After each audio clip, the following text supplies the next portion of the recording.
Georgia, I was able really pretty much to go to medical school, believe it or not. Of course, this was way back in 1965, on that amount of money.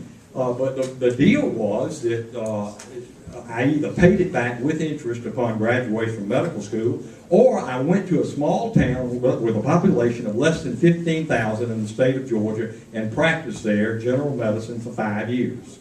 Well, I got enticed to go back to my original growing up state of South Carolina, right across the Savannah River, not 15 miles away from Georgia, and join a great doctor, Marcus Welby type, in a general practice. But I had to pay that money back immediately. I had to go to the bank and borrow that money plus the interest and pay it back. So, you know, I get you. I mean, I understand. I understand all that.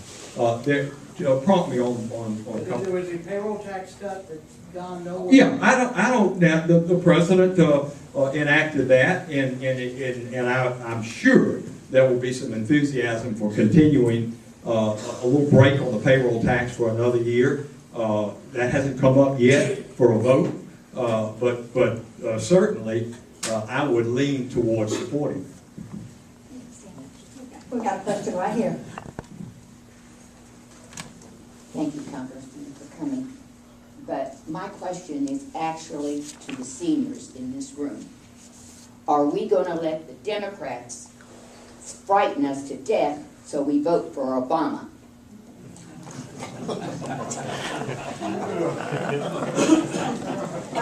Well, that was a rhetorical question, so I don't have to answer that. We got a question right here.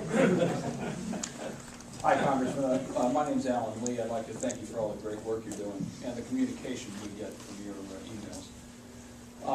Question I have, with the economic problems that are going on in the country, many corporations are either reducing staff or mandatory furlough days or having their employees take a reduction in salary. Now, throughout all this discussion we've had over the last couple of years about the economy of the U.S., I have not heard any discussion about, as an example, reducing the pay of all federal employees by, say, 10%, with the exception of the military. I have not heard any of those kind of discussions. Are there discussions about that that we're not hearing about?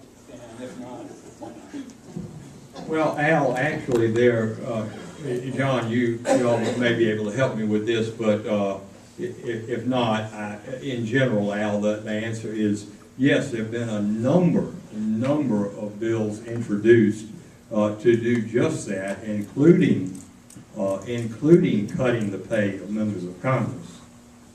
Now, members of Congress have voted themselves no increase in pay over the last either 2 or 3 years.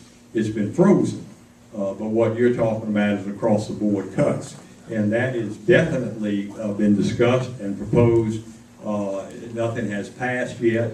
But you know, I was looking at some statistics not too long ago that showed that the average salary and benefit package for a federal employee with equivalent education and skill set as someone in the private sector, it was that the comparison was something like, on average, $80,000 a year to $60,000 a year, with the federal government employee enjoying the larger salary and benefit package.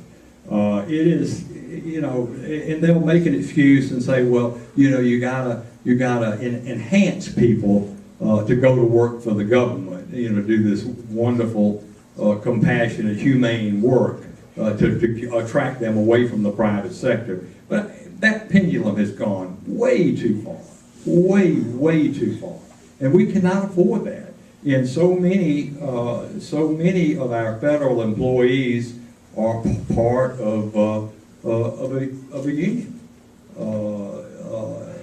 the Service Employee International or whatever. I mean, there's so many of them, and they're lobbying really against the taxpayer for higher salary and higher benefit package, whether it's pension or health care.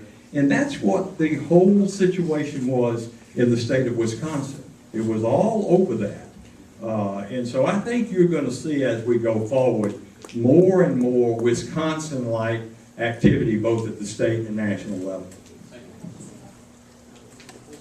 Well, my name is Doug Redmond from Cartersville. I do want to thank you for the good job you're doing. I think the thing that bothers me most about Congress is they do not want to abide by the laws that they passed for the rest of us. They voted themselves a raise and wouldn't have the cost of living increase for Social Security. Is there anything you can do about that? Well, Doug, let me, I commented just a second ago about not voting a raise over the last 3 years, 2 or 3 years. But in regard to the cost of living adjustment for Social Security, my understanding of that is it is based, that COLA, cost of living adjustment, is based on the CPI, and for many, if not every year for the last, I don't know, 40 years maybe, there has been an increase. And when the economy turned south in 2008, 2009, where there was no, basically, increase in the cost of living. Now, you may question and say, well, are you kidding me? You know how much I pay for a gallon of gasoline, or what my electricity costs me, or what my health care costs me? How in the world can they come up with a calculation that says the cost of living has not increased? They're missing some parameters. And you may well be right on that. In fact, I think you are. But in any regard, based on the current formula, federal law, with no increase in the cost of living, then there would be no COLA. Indeed, the law also says if you have negative numbers, that people would not ever be cut. Their Social Security check would never be cut. And to my knowledge, that has never happened. And what we have done, I think, in the last 3 years, and I know it's a paltry amount, but given $200 to seniors in lieu of no cost of living adjustment. Look, the doctors that are practicing and seeing Medicare patients, there's a formula for payment, and it's all complex and everything, but it basically, again, is based on the cost of providing the service and how much was spent in the preceding year, whether or not they get an increase or a decrease in their per unit visit, per 30 minutes of time, or however they figure it. And for a number of years after that plan was enacted and that formula, the doctors would get an increase every year, 1%, 2%, 0.5%, but it was always an increase. Well, for the last 8 to 10 years, it's been a decrease.